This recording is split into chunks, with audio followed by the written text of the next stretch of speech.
Today I would like to invite you to listen to the Dhammapada of the Buddha Shakyamuni.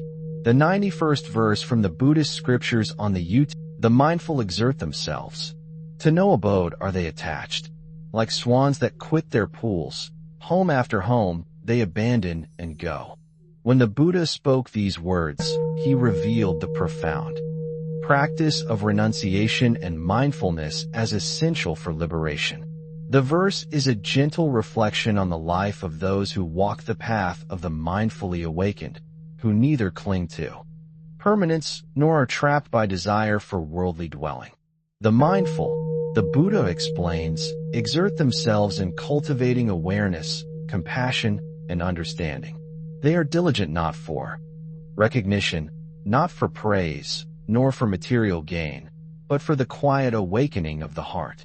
The exertion mentioned is not exhausting or forced, but steady and deliberate, like a craftsman carefully shaping a delicate vessel. The practitioner molds the mind with attention and love. In this verse, attachment is seen as a subtle yet powerful force that binds beings to cycles of repeated suffering.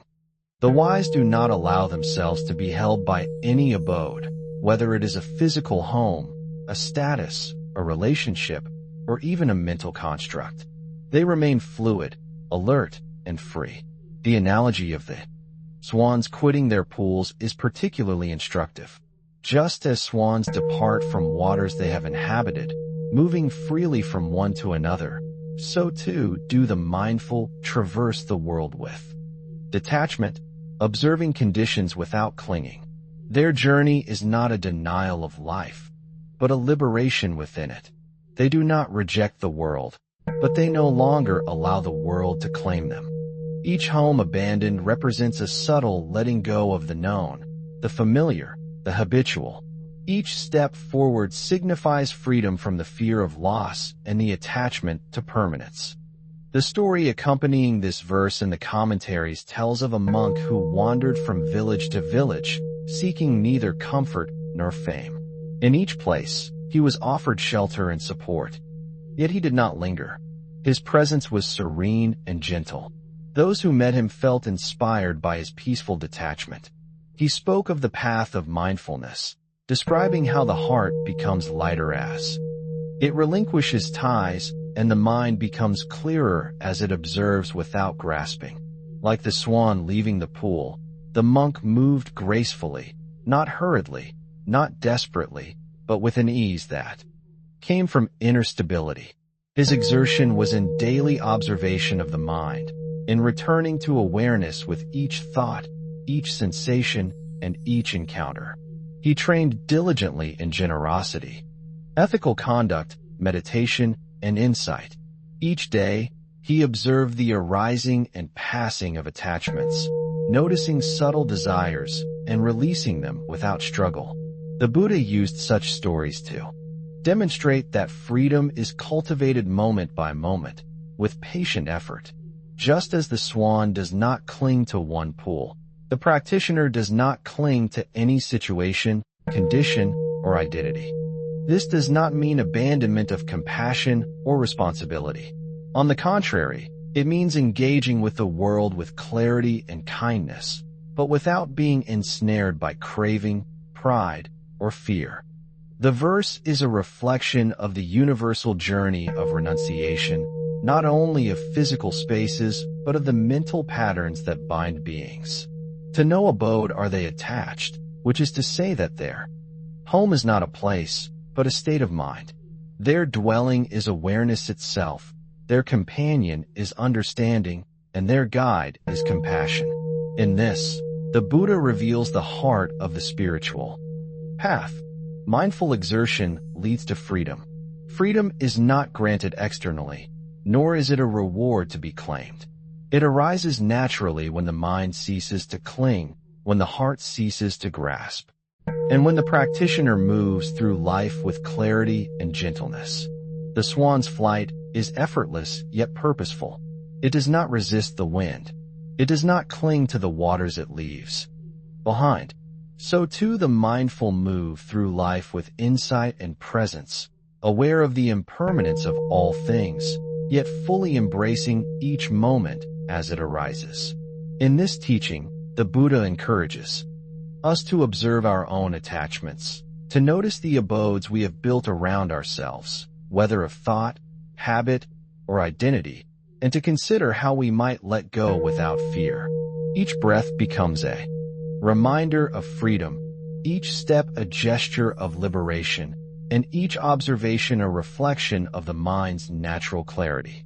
In following the example of the swans, the mindful practitioner cultivates a heart that is open, spacious, and serene, capable of engaging with the world fully while remaining unbound. The story concludes with the insight that mindfulness and renunciation are not merely physical acts, but a transformation of consciousness, allowing the practitioner to navigate life with wisdom, gentleness, and enduring peace. The mindful who exert themselves in the way the Buddha describes are not bound by the expectations of the world, nor are they attached to familiar comforts or familiar patterns of thinking. Their efforts are not fueled by ambition or desire for reward, but by the quiet determination to observe, understand, and release. Each day, the practitioner rises with awareness, observing the arising of thoughts, the sensations of the body, and the fluctuations of the mind. As one watches the heart, one begins to see the subtle currents of attachment that pull and sway, sometimes imperceptibly, sometimes with great force. The awareness of these currents is the first step in letting them go. Just as a swan leaves the pool it once called home, moving without hesitation into new waters, so the mindful leave behind the pools of habitual thought, the familiar nests of emotion, and the repeated cycles of attachment. There is courage in this movement. There is wisdom in this freedom. The practitioner does not cling, yet neither do they. Forced attachment. It arises naturally from careful observation and patient practice. The story of a wandering monk illustrates this teaching beautifully. The monk had once been deeply attached to the comfort of a village monastery, enjoying the safety of its walls and the warmth of its fellowship. Yet he recognized that attachment itself was the root of subtle suffering. So he began to practice mindful exertion, observing the impermanence of his surroundings, the impermanence of relationships, and the impermanence of the self he thought he had known. Each morning, he sat quietly, noting the arising and passing of thoughts. He observed the stirrings of desire, the impulses of pride, and the moments of aversion, and he gently returned to awareness without judgment. Over time, he noticed that the emotional intensity of his attachments diminished. He could leave the monastery without regret, move to another village without fear, and engage with new teachers, friends, and students without clinging. Like the swan moving gracefully between pools, he found that the heart's freedom was not in clinging, but in release. In this freedom, he could act with clarity and compassion, responding to situations appropriately, without the distortions of craving, fear, or aversion. Every interaction, every task, and every moment became a practice of mindful exertion. The Buddha likened such effort to the labor of tending a garden. One cannot force flowers to bloom, yet with patience, care, and consistent attention, the garden flourishes. In the same way, the mind flourishes when it is carefully tended with mindfulness, insight, and deliberate exertion. Attachment fades not through avoidance, but through understanding. Fear dissipates not through suppression, but through observation. Desire loses its power not through denial, but through the clarity of seeing its nature. As the monk wandered from home to home, he observed countless others, clinging to possessions, opinions, and identities, unaware of the chains they carried. Yet he did not judge. He remained mindful and compassionate, seeing that all beings are influenced by craving and ignorance. His practice became a beacon, not because he commanded others, but because the serenity of his mind radiated naturally. Those who encountered him felt the presence of peace, even if they did not understand the teaching in words.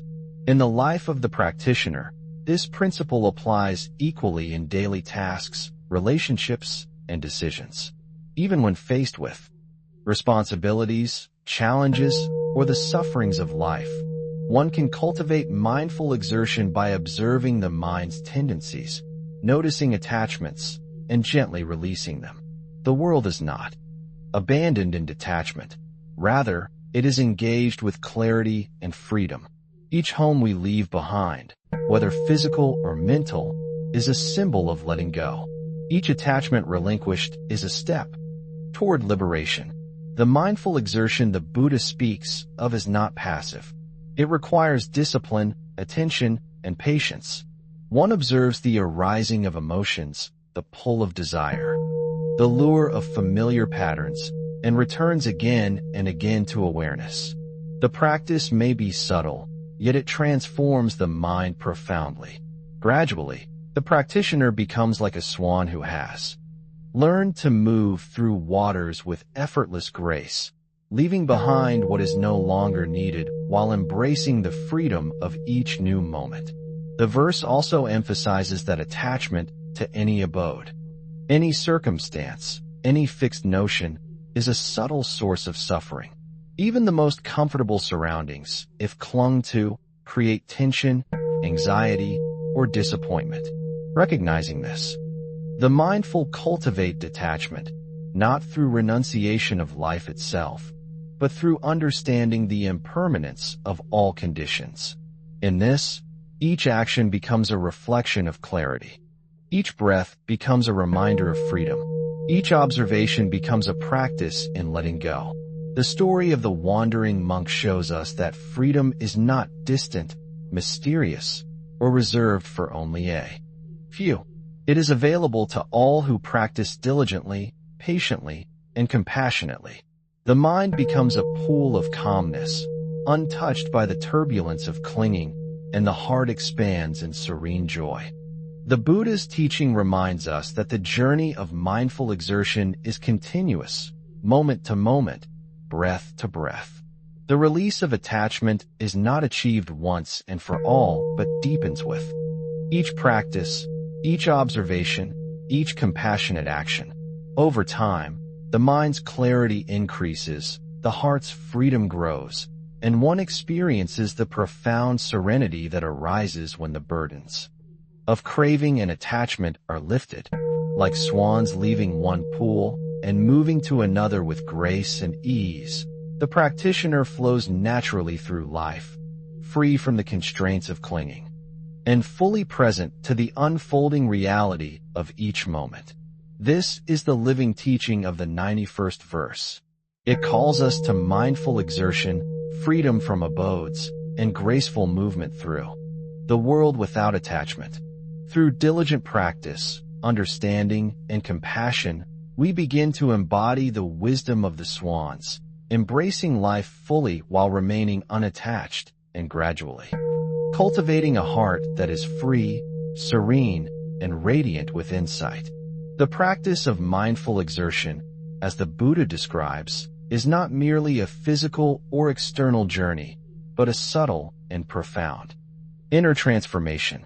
Each home abandoned, each pool left behind, symbolizes the letting go of attachments, whether they are to possessions, status, habits, or even identities that we cling to as though they were permanent. The one who follows this path moves with awareness, noticing the arising of desires, the stirrings of fear, and the subtle inclinations toward clinging. Awareness is the key, for without noticing the mind's tendencies, the practitioner would continue to be bound unconsciously, even while appearing to act freely. Stories from the life of the Buddha illustrate this. Practice beautifully. Once, a young monk approached the Blessed One, expressing his difficulty in letting go of the monastery where he had trained for many years. The Buddha asked him to observe a river flowing past the banks, noting how the water never clings to one point, how it moves effortlessly around obstacles, how it nourishes the land without hesitation.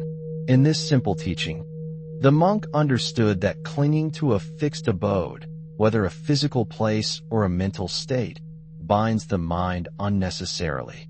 Like the swans in the verse, he could move with grace, leaving one place, one attachment, one thought behind, and stepping into new waters of freedom. The mindful exert themselves not by force, but by gentle, consistent effort, observing and returning again and again to awareness. Each thought observed without grasping, each sensation experienced without aversion, and each action performed with clarity contributes to the cultivation of freedom. The verse also emphasizes the necessity of not being attached to any fixed abode. In human life, we often cling to circumstances as though they could provide permanent stability: the home we live in, the job we hold, the relationships we cultivate. Yet all of these are impermanent. Even when comfortable, they are subject to change. Awareness of this impermanence is essential. The practitioner learns to navigate life with mindfulness, responding to conditions with clarity, compassion, and detachment. This is not cold indifference, nor is it escapism. It is engagement without grasping, presence without clinging. The story of the wandering monk continues, illustrating how mindful exertion transforms ordinary experiences. As he traveled from village to village, he encountered people who were attached to wealth, reputation, or social position. He did not criticize or condemn, but simply observed, allowing his own mind to remain steady. The clarity of his awareness served as a living teaching, demonstrating that freedom is cultivated through understanding and consistent practice. Each encounter became an opportunity for insight. Each observation of the mind became a practice in letting go. Through patient diligence, the monk's mind gradually became like still water, reflecting the world without distortion. The freedom he cultivated was not external, but internal. It was not dependent on circumstance, but emerged naturally as the mind trained itself in awareness. Just as the swans move gracefully between pools without anxiety, the practitioner flows through life with the serenity of non-attachment. This teaching has practical implications for all who seek liberation. In daily life, we may not physically leave our homes or communities, but we can practice the same principle, observing attachment, cultivating awareness, and gently releasing what binds us. The home abandoned in the verse can be understood as a metaphor for any condition, thought, or emotion to which we cling. By letting go of these attachments, we cultivate freedom, clarity, and peace. The Buddha's teaching calls us to embrace this practice with patience and diligence. Mindful exertion is continuous. It is present in every breath, every thought, every action. It requires returning repeatedly to awareness, noticing subtle clinging, and gently releasing it. Over time, the mind becomes spacious, the heart becomes light, and a profound serenity emerges. The stories accompanying this verse remind us that liberation is attainable for all who practice sincerely. It is not a distant ideal, but a living reality. The mindful do not grasp at permanence, nor do they resist impermanence. They move with clarity, compassion, and freedom. The swan's departure from their pools is a powerful image, teaching us that we too can move gracefully through life, leaving behind attachments, embracing each moment fully, and cultivating a heart that is serene, luminous, and awake. As we reflect on the 91st verse of the Dhammapada, let us carry its teaching into our daily lives. Mindful exertion is the cultivation of awareness, patience, and gentle diligence. Freedom from attachment is not achieved by force, but by understanding the impermanent nature of all things. Each home we abandon, whether literal or metaphorical, is a step toward clarity and liberation. Like the swans that leave their pools, we can move through life gracefully, unbound by desire, fear, or attachment. Let this verse guide us to observe the mind, release what binds us, and cultivate wisdom and compassion in every moment. May the teaching inspire us to practice diligently, and may our hearts become spacious, serene, and free. Thank you for watching my video. DHAMMAPADA. I wish to bring this merit towards all disciples and sentient beings, all of whom will attain Buddhahood. Remember to like, share, and subscribe to my YouTube channel. I really appreciate your time.